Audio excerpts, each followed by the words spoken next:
you've been trying all the time. Yeah, all along. And then Sullivan Bluth kind of nipped in ahead of you. Well, they broke the ice because they actually made it happen commercially, and in a big scale. Yeah. Well, now, Jimmy, you're Murakami, but who is Wolf in Murakami Wolf, which is your company? He's my ex-partner, because we set up a company about 20-some-odd years ago.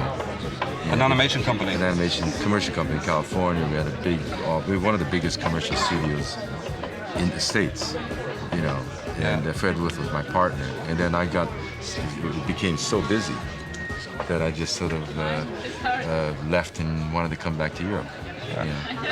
Now, what's the difference between you and Sullivan Bluth and the kind of animation movies you're making? Well, we do the half-hour specials, and they're very fast and they're very quick, and the animation is quite limited because the volume is something like 64 films, half-hour shows a year, and quite a few of them are produced in the East. The majority of them. So we're taking on 7 shows here. Now you, as supervising director, of course, you gave the world one of the great gifts in that lovely animated cartoon, The Snowman. Yeah.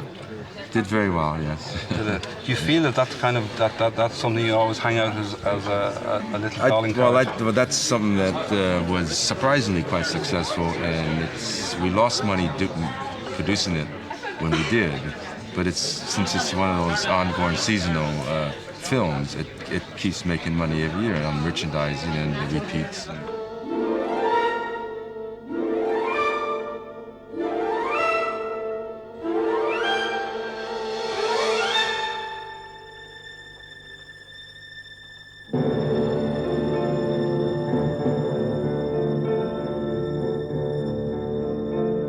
We're walking in the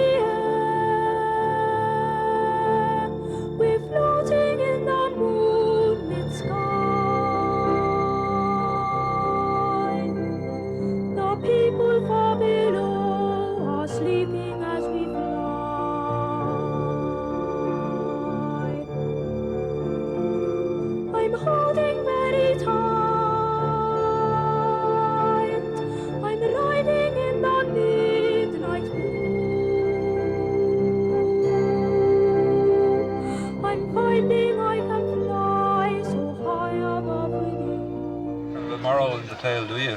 I do, because before I was doing things in the States, which is strictly cartoon entertainment, gags and jokes and everything. But since living in Europe, I find that most animation is really sort of like based on some sort of a story. Yeah.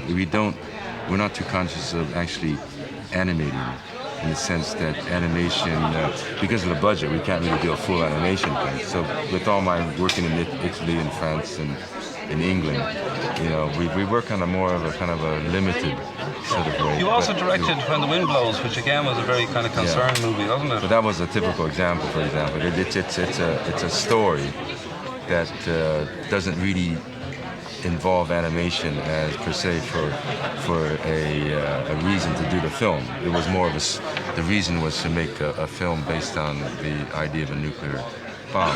Is making animated movies as lucrative as making feature movies?